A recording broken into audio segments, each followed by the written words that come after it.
Gary Barker, you are the CEO of Reapit, and you are actually on the government's Home Buying and Home Selling Committee. I want you to talk about how you believe the government has been good and bad in its intervention in the UK estate and letting agency business. And I particularly want you to talk about stuff like tenant fee ban, unintended consequences, their personal opinion on private landlords, estate agency regulation, everything. So off you go. Talk to me.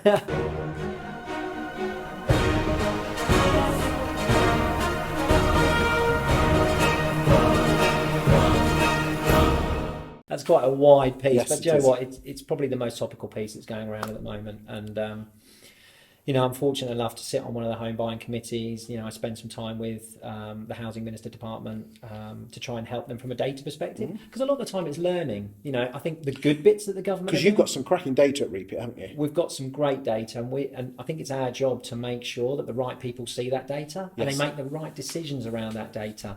And I think that's the good bit the government is doing. You know, it's engaged with us now. It asks us on a periodic basis for data to demonstrably show that things are changing, or the decisions that they're looking to do either A, need to happen, or B, have happened for the right reasons.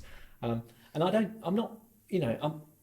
convinced that they want to help the housing industry. I'm just not quite sure they know how to get there now. There's a huge amount of work going into the Digital Street projects. We have to digitise the journey. We have to make this far simpler. It's completely unacceptable that 35% of all sales fall through when we're in a no sale, no fee basis. I mean, agents are putting a huge amount of work on it. And, you know, we were talking earlier today about, you know, the advertising and Rightmove, and you know, it's all paid for. You know, the agent's paid for that. It's done its work. You know, it's done the window cards, the property details.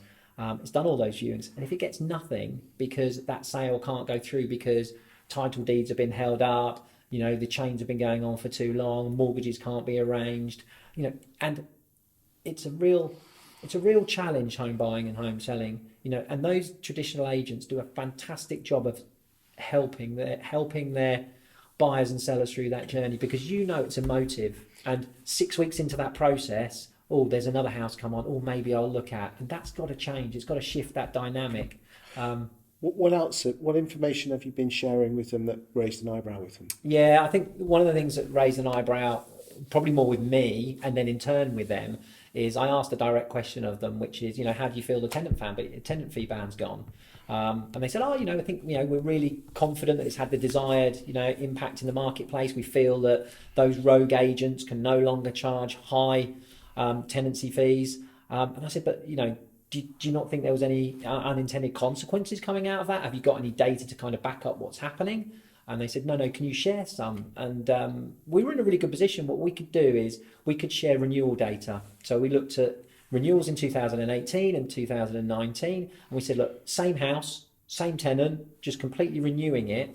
And on average, the actual rent had increased by £870 a year in 2018. Wow. And £665 a year in 2019. So, you know, more than what the tenant fee was effectively given, and that's for the life of the tenancy. And with tenancies running now for, you know, beyond 24 months, all that's happening is, you know, that tenant is ultimately paying for it in a different way. What did they? Well, they're paying more. What did they say when you gave them that revelation? I think there was a degree of nervousness over the data. I mean, they tried to kind of initially say, well, you know, this is your market's typically high end, and I was kind of going, well, no, you know, kind of we're kind of broad section, and does it really matter? The broad section is the broad section. How many estate agency offices do Reapit run? Well, we don't look at it that way now. Actually, I look in listings. Okay. Typically 1 in 4 listings go through our software. That's pretty big. That's pretty big. Yeah, I think that's good. And think, you're countrywide. No, you're not countrywide. You're not nationwide. No, they're built something. Yeah. You have offices all over the UK. Exactly. We cover all that platform, and I think we're managing something like 250,000 tenancies now as well. So we've got really good data across, and the bit that concern, you know, and they didn't really buy into that. And I think my concern with that is that they will then look at it to take different measures.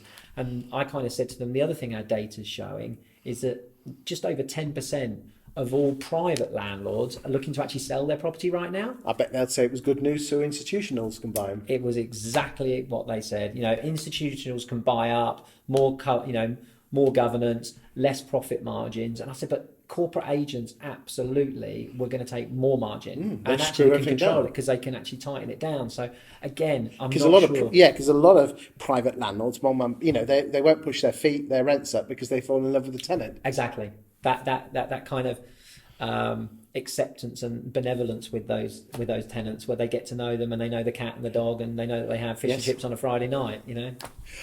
What's your thoughts about regulation and regulation? I mean, I don't know what the latest number of kind of regulations that the agents have to follow now. I was trying to do a count up. I think the latest count is something like 176 pieces of regulation that they have to follow. You've now got potentially compulsory training and accreditation for them, which I think overall is a really good thing. But I think we've also got to remember that has to come at a cost. Yes. And agents are going to have to pay for that in a period where we're in the lowest level of transactions we've had for probably 12, 15 years. And there's an awful lot more work involved for an agent, and the fees have reduced from 1.5 I think down to, I think somebody was quoting 1.1, 1.2 the other day, and that's really hurt the industry. So those agents are struggling. So the more compliance they bring in, and I'm all for compliance when it's done in the right way, make sure it's well planned. So if you're going to do AML and right to rent checks, make sure that technology can support you. I mean, the government at the moment are looking at a lot of those technologies and saying, well, can I take a picture of myself and my passport, and is that deemed acceptable, which is a huge cost saving to the agent. But at the moment the government are saying, well, we're not sure if we can take that, and if we can't, we've actually physically got to get those documents in, and it's another time that the agent has to do. So I think compliance is great when it's done in the right way for the right reasons, and it's supported by really good technology. Thank you, Gary. Thank you.